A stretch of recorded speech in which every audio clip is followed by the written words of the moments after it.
ઓમ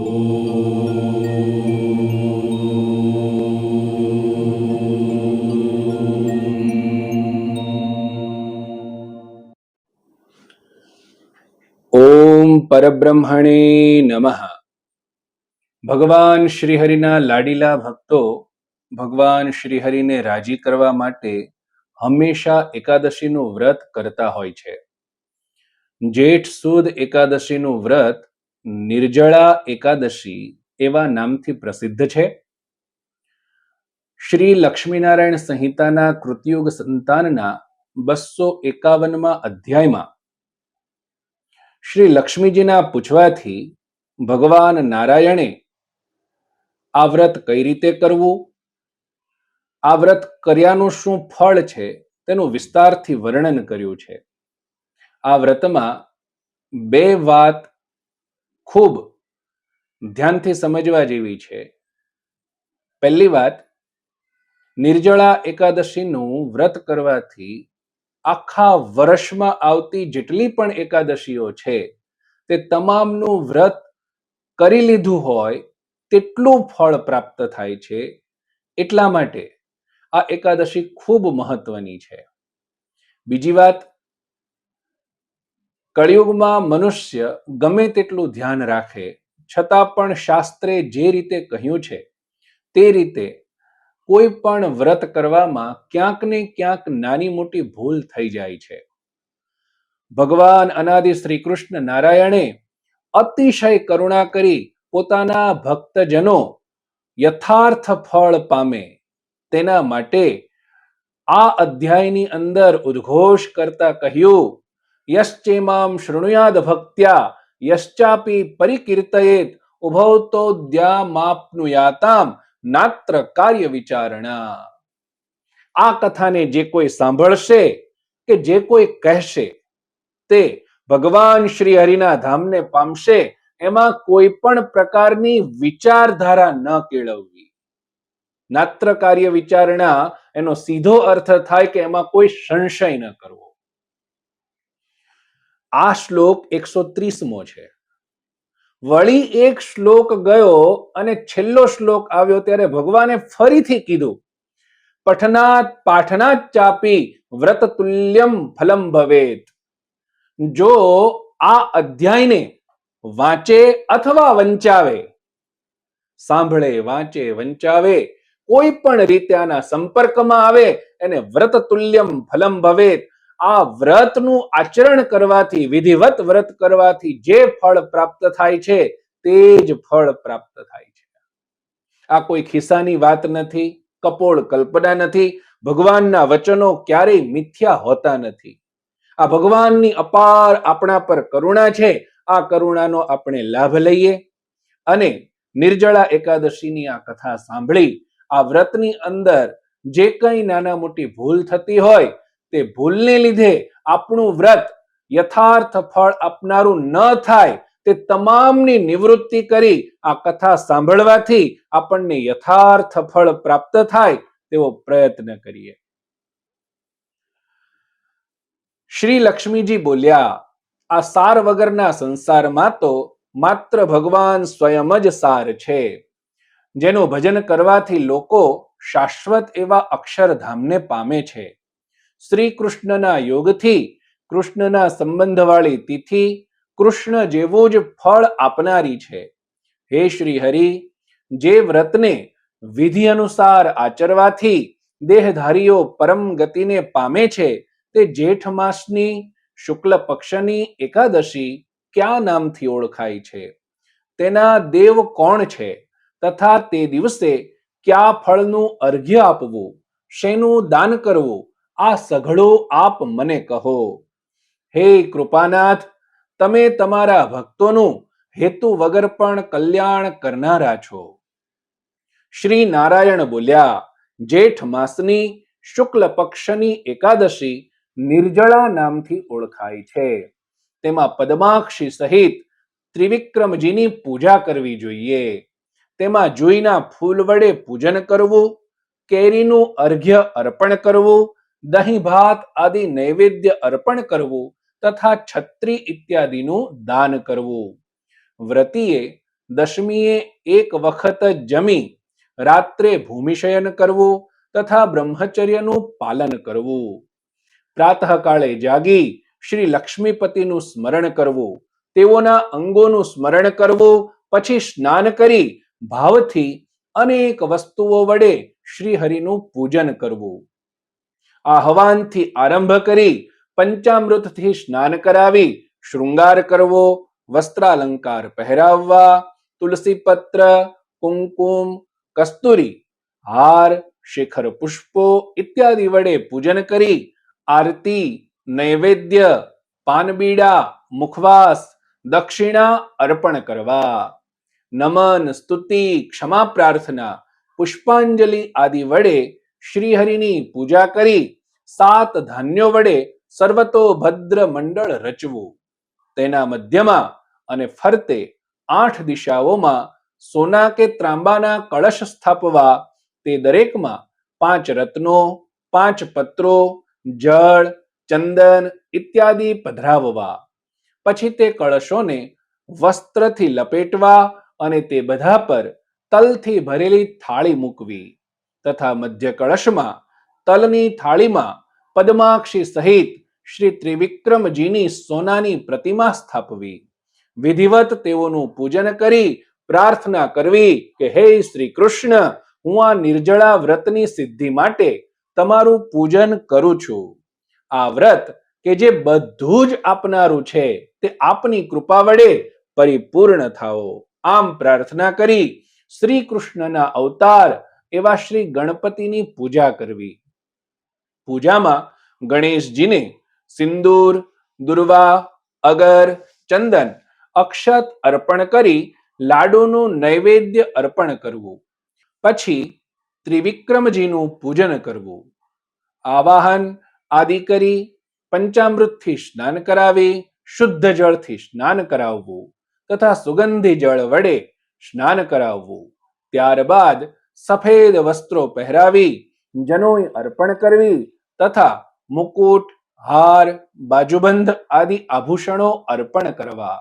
અત્તર આદિ દ્રવ્યો તથા ધૂપ, દીપ, નૈવેદ્ય, જળ, તાંબુલ વગેરે અર્પણ કરવા. આરતી, પ્રદક્ષિણા, સ્તુતિ, ક્ષમા યાચના કરી પુષ્પાંજલિ આપી ત્યારબાદ વિસર્જન કરવું.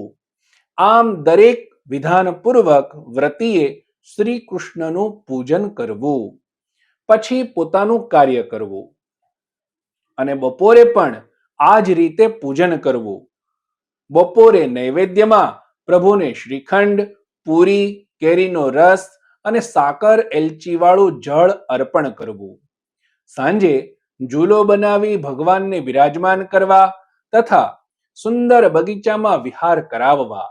રાત્રે આરતી, સ્તુતિ વગેરે ક્રમાનુસાર કરવું તથા જેમાં માખણ હોય તેવી છાશ સાથે નૈવેદ્ય અર્પણ કરવું. મીઠું પાણી પીવા માટે આપવું તથા મુખવાસ અર્પણ કરી ભગવાનને સારી રીતે પોઢાડી દેવા તથા અન્ય ભક્તો સાથે જાગરણ કરી પ્રાતઃકાળે સ્નાન કરી શ્રીહરિની પૂજા કરી શ્રીહરિને જમાડી પૂજ્ય લોકોને જમાડવા. પછી વ્રતીએ પારણા કરવા.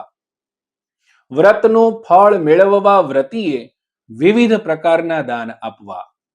વ્રતી જો રાજા હોય તો હાથી, ઘોડા, રત્નો વગેરેનું દાન કરવું. વ્રતી જો બ્રાહ્મણ હોય તો તેણે પુસ્તક આદિનું દાન કરવું તથા વ્રતી જો વૈશ્ય હોય તો ધન ધાન્યનું દાન કરવું તથા વ્રતી જો શુદ્ર હોય તો કલાયુક્ત વસ્તુઓનું દાન કરવું. આમ બધાએ પોતાની પાસે જે હોય તે દાનમાં આપવું. ગાય તથા ભૂમિનું પણ દાન કરવું. જેની પાસે જે હોય તે સત્પાત્રને દાનમાં આપવું. લક્ષ્મી નારાયણની મૂર્તિ કે જે પૂજનમાં લીધેલી હોય તે લક્ષ્મી સ્વરૂપા પદ્માક્ષી તથા નારાયણ સ્વરૂપ ત્રિવિક્રમજીની મૂર્તિને પણ પૂજા કરાવનાર ગુરુને કે બ્રાહ્મણને અર્પણ કરવી અથવા અનાથ, દરિદ્ર કે કોઈ વિધવા નારીને અર્પણ કરવી. બાળકો તથા બાળકીઓને સાકર ઇત્યાદિ આપવા. સાધુઓ, સાધ્વીઓને ઘીથી યુક્ત ભિક્ષા આપવી. ભિક્ષામાં મિષ્ટાન્ન ભોજ્ય વસ્તુઓ અર્પણ કરવી. આમ આ વ્રત કરનાર સ્વર્ગ કે મોક્ષને પામે છે. પાપી, દુરાચારી કે અધર્મી લોકો પણ જો નિર્જળા એકાદશીના દિવસે કંઈ જ ખાતા કે પીતા નથી અને તે દિવસે શ્રીહરિની ભક્તિ કરે છે તો તે પણ યમપુરીમાં જતા નથી. પૂર્વે સતયુગમાં થઈ ગયેલ કથા તમે સાંભળો. બ્રહ્માજીએ આ ભવનની રચના કરી તે યુગમાં પહેલે દિવસે સતયુગના ક્રતુ નામે ઋષિ થયા. તે બ્રહ્માના પુત્ર અને અગ્નિમુખ હતા. અગ્નિમુખ અર્થાત અત્યંત ભોજન કરનારા હતા. તે અસીમ ભોજન કરતા અને જેટલો પણ ભોજન કરતા તેટલું ક્ષણભરમાં પચાવી જતા અને તરત જ પાછા ભૂખ્યા થઈ જતા. તેના જઠરનો અગ્નિ દાવાનળ સમાન હતો. તેથી તે જે ભોજન કરે તે તરત જ ભસ્મીભૂત થઈ જતું અને ફરી ફરી તે ભોજન માંગ્યા જ કરતો. તેને તૃપ્તિ થતી જ નહીં. તે હિમાલયના જંગલોમાં અને મેરુ પર્વતના જંગલોમાં ફર્યા કરતા અને ત્યાં રાત દિવસ ખાતા જ રહેતા તથા પાણી પીવા તે ક્ષીર સમુદ્રમાં પડતા અને જ્યાં સુધી તૃપ્તિ ન થાય ત્યાં સુધી જળપાન કરતા. આમ ભટકતા તે ક્રતુ ભૂખથી પીડાતા પીડાતા એકવાર બ્રહ્માજી પાસે ગયા. પ્રાર્થના કરી કહેવા લાગ્યા કે હે પ્રભુ, હું નિત્ય ઘણુંક ભોજન કરું છું છતાં મને તૃપ્તિ થતી નથી. ત્યારે બ્રહ્માજીએ કહ્યું કે હે પુત્ર ક્રતુ, હું તને તૃપ્તિ આપીશ. હું તને યજ્ઞ સ્વરૂપ કરું છું. જો કોઈ પણ તને યજમાન રૂપે મળે અને જો તે યજ્ઞમાં કંઈક હોમે તો તે બધું હોમેલું તને મળશે. તેથી તું અપાર ભોજન મેળવી શકીશ. તે યજમાન ભાવથી જમાડશે તેથી તને પાચનમાં મદદ મળશે અને ભાવથી જમાડવાના કારણે તારી ખોટી ભૂખનો પણ નાશ થશે અને તું તૃપ્ત થઈશ. અત્યારથી માંડી હવે તને ભૂખ પહેલાની જેમ બાધારૂપ નહીં થાય.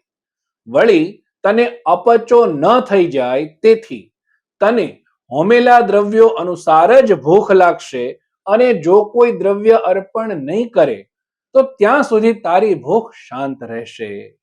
હવે તું જા અને સુખી થા. તું તારી જીભને ક્યારેય લાલચ ન દેખાડીશ. આમ ક્રતુ બ્રહ્માજીના આશીર્વાદ લઈ ચાલ્યા અને અગ્નિહોત્ર યજ્ઞ આદિકમાં જે હવ્ય મળતું તે સવાર બપોર સાંજ જમવા લાગ્યા. આમ રોજ 3 વાર તેને જમવાનું અનિવાર્ય થતું ગયું. ઘણા સમય સુધી આમ ચાલ્યું તેથી 3 વાર જમવાની ટેવ પડી જવાથી તેને સમયે સમયે ભોજનની ઈચ્છા થવા લાગી. એક સમયે મરીચી, ભૃગુ આદિ મહર્ષિઓ ભગવાન શ્રી નારાયણના દર્શન કરવા બદ્રિકાશ્રમમાં જતા હતા. તેઓની સાથે ક્રતુ પણ ગયા. મંદાકિની ગંગામાં સ્નાન કરી ભગવાન શ્રી નરનારાયણના સાનિધ્યમાં ઉપસ્થિત થઈ ભગવાન શ્રી હરિને નમસ્કાર કરી તે સર્વે ભગવાનની પાસે બેઠા. ત્યારે ભગવાન શ્રી હરિને નમસ્કાર કરી ભૃગુએ પૂછ્યું કે હે દીનબંધુ, હે કૃપા સિંધુ, હે બંધનોમાંથી છોડાવનાર, અમે તમોને નમસ્કાર કરીએ છીએ. હે પ્રભુ, આપ અમને પુણ્ય પ્રદાન કરવા વાળું તથા ભુક્તિ મુક્તિ અપાવનારું વ્રત કહો, જેનાથી અન્નથી થતા તમામ દોષો સર્વથા નાશ પામે. આ સાંભળી શ્રીહરિ બોલ્યા કે હે બ્રાહ્મણો, આપ સર્વે હું જે કહું છું તે સાંભળો. વ્રતોમાં ઉત્તમ વ્રત એકાદશીનું ગણાયું છે તથા આ દિવસે ઉપવાસ કરવાથી પાપોનો નાશ થાય છે. અન્નથી થતા દરેક પ્રકારના દોષોનું શમન કરનારું આ વ્રત છે જે સરળ તથા દરેક પ્રકારનું શુભ ફળ આપનારું છે. બંને પક્ષની એકાદશીએ કશું જ ખાવું નહીં. સૂતક અથવા અશુદ્ધિ હોય ત્યારે પણ એકાદશીના દિવસે કશું જ ખાવું નહીં. હે મહર્ષિઓ, જ્યાં સુધી જીવીએ ત્યાં સુધી આ વ્રત કરવું. સ્વર્ગ તથા મોક્ષની ઈચ્છા માટે પણ આ વ્રત કરવું. અન્નથી થતા અસંખ્ય દોષો આ વ્રત કરનારને લાગતા નથી. એકાદશીના દિને જે વ્રત નથી કરતો તેનો મોક્ષ થતો નથી, તથા જે પાપિષ્ઠ કે ધર્મવર્જિત લોકો એકાદશીના દિવસે જમતા નથી તે તો યમલોકે ક્યારેય જતા નથી. એકાદશીના દિવસે જમનારને અન્નનું દાન કરવાથી તે દાની પણ યમલોકમાં જાય છે. આમ પ્રભુના વચનો સાંભળી ક્રતુ કંપિત હૃદય વડે બોલ્યા કે હે ભગવાન, હું ભૂખ સહન કરવા સક્ષમ નથી. મારા માટે ભૂખ દુસ્સહ્ય છે. જો મને સવારે ભોજન ન મળે તો બપોર સુધીમાં મારું મરણ થઈ જાય. હું લાંબા સમય સુધી ભૂખ્યો રહેવા સક્ષમ નથી. હું દેવોના મુખ સમાન અગ્નિ બની અને ભોજન ગ્રહણ કરું છું, તથા સર્વથા ભોજન કરતો જ રહું છું. વ્રતના સમયે હું દરેક દાન આપી શકીશ, ભગવાન શ્રીહરિને પૂજી શકીશ, બીજી વિધિઓ પણ કરી શકીશ, પણ હું તે દિવસે ઉપવાસ નહીં કરી શકું. ઉપવાસ કરવો મારાથી શક્ય નથી. આમ કહી તે વિરમી ગયો. ત્યારે નારાયણે તેને કહ્યું, જો સ્વર્ગની ઈચ્છા હોય તથા નરકની ઈચ્છા ન હોય તો બંને પક્ષોમાં એકાદશીના દિવસે ભોજન ન કરવું. ત્યારે ક્રતુએ શ્રીહરિને કહ્યું કે હે પ્રભુ, હું એક સમય પણ જમી આ વ્રત કરવા સક્ષમ નથી, તો હું ઉપવાસ કઈ રીતે કરી શકું? આ સાંભળી ભગવાન ભક્ત વત્સલ દયાળુ નારાયણે વિચારી કહ્યું કે આવા ભૂખ્યા ન રહી શકે તેવા લોકો માટે જેઠ માસમાં જે એકાદશી આવે તેનું પ્રયત્નપૂર્વક નિર્જળા વ્રત કરવું. કોગળા આચમન વગેરે કર્યા વગર જ એકાદશી નિર્જળા કરવી. નિર્જળાના દિવસે જળ ગ્રહણ કરવાથી ઉપવાસનું બળ ઓછું થઈ જાય છે. વ્રતીએ એકાદશીના સૂર્યોદયથી બારસના સૂર્યોદય સુધી જળનો ત્યાગ કરવો. તે વ્રત નિર્જળા તો કરવું જ, વળી જાગરણ પણ કરવું, તથા બારસે પ્રાતઃકાળે સ્નાન કરી શ્રીહરિનું પૂજન કરવું. જળ ભરેલો સોનાનો ઘડો બ્રાહ્મણને દાન કરવો, તથા અન્ન વગેરે દાન કરી સાધુ સાધ્વીઓ બાળકીઓને જમાડવી, પછી પારણા કરવા, જેથી વ્રતીને દરેક વર્ષની એકાદશીઓનું ફળ મળે છે. દરેક પ્રકારના વાદ વિવાદ છોડી મારું શરણ ગ્રહણ કરવું, એકાદશીએ નિરાહાર બની દરેક પાપોમાંથી મુક્તિ મેળવવી. બંને પક્ષમાં એકાદશીએ જમવું નહીં. જેઠ માસની શુક્લ પક્ષી એકાદશી નિર્જળા કરવી, જેનાથી એક વર્ષની એકાદશીઓનું ફળ મળે છે. કૃષ્ણ પક્ષ હોય કે શુક્લ પક્ષ હોય, બંને પક્ષમાં આવતી દરેક એકાદશીએ ઉપવાસ કરવો જોઈએ. એકાદશી ધન, ધાન્ય, પુત્ર, આરોગ્ય આદિ સંપદા આપનારી છે, જેથી ઉપવાસ કરવાથી મનોવાંછિત ફળની પ્રાપ્તિ થાય છે. યમદૂતો કે જે દુઃખ આપનારા વિકરાળ મુખવાળા છે, તથા તેઓ હાથમાં દંડ અને પાશ ધારણ કરનારા છે, તે વ્રતીને ભય નથી પમાડતા, પણ વ્રતીથી ભય પામે છે. પિતાંબરને ધારણ કરનારા, મનોહર સૌમ્ય મૂર્તિ, શંખ ચક્ર ગદા પદ્મ ધારણ કરનારા ભગવાન વિષ્ણુના પાર્ષદો અંતકાળે વ્રતીને વૈકુંઠમાં લઈ જાય છે. તેથી જ હે ક્રતુ, પ્રયત્નપૂર્વક તું નિર્જળા એકાદશીના વ્રતનું આચરણ કર, જેનાથી તારા જઠરમાં રહેલો અગ્નિ નિયમિત થશે. તથા આ વ્રત સાવધાનીપૂર્વક ઉત્સાહથી કરવું અને ભગવાનને પ્રાર્થના કરવી કે હે પ્રભુ, કદાચ સ્વપ્નમાં અન્ન ભક્ષણ કે જળપાન થઈ જાય તો મારા વ્રતનો ભંગ ન ગણશો. તથા હે નાથ, સ્વપ્ન દોષ પણ થાય તો અને આળસથી નિદ્રા આવી જાય તો પણ આપ મારા વ્રતનો ભંગ ન ગણશો. આમ પ્રાર્થના કરી ઉપવાસ પરાયણ થવું, તેથી મેરુ પર્વત સમાન મોટું સ્ત્રીઓ કે પુરુષોથી થયેલું જે કંઈ પણ પાપ હોય છે તે બધું એકાદશીના વ્રતથી ભસ્મ થઈ જાય છે. દાન માટે સોના કે ચાંદીની ગાય તથા સોનાનો જળ ભરેલો ઘડો બારસના દિવસે પારણા વખતે દાન કરવો. વ્રતી આ એકાદશીના દિવસે જો થોડુંક પણ દાન, જપ, હોમ, સ્નાનાદિ કરે છે તો શાશ્વત ફળને પામે છે. નિર્જળા એકાદશી કરવાથી બીજું કોઈ કર્મ કરવાનું શેષ રહેતું નથી. સુવર્ણ, અન્ન, વસ્ત્ર વગેરેનું આ દિવસે દાન કરવું. જે નિર્જળા ઉપવાસ કરે છે તે ભગવાન શ્રી હરિના ધામમાં જાય છે.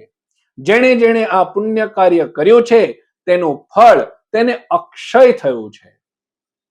જેઠ શુક્લ બારસના પારણાના દિવસે દાન કરે છે તે વ્રતી પરમપદને પામે છે.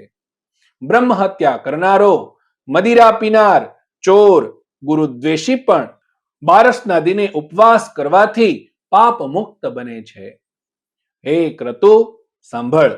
નિર્જળા એકાદશીના દિવસે શ્રદ્ધાયુક્ત નર અથવા નારી જળશાયી શ્રીહરિને પૂજે છે તથા ગૌદાન કરે છે. મૂર્તિ કે ગાયના વાછરડા સહિત પ્રત્યક્ષ ગાયનું દાન કરે છે તે મુક્તિ મેળવનાર બને છે. શ્રેષ્ઠ દક્ષિણાઓ વડે, મિષ્ટાન્ન વડે તથા ઘણી બધી રીતે બ્રાહ્મણો, સંતો, સાધ્વીઓ, બાળકો, બાલિકાઓ ઇત્યાદિને વ્રતીએ તૃપ્ત કરવા જોઈએ.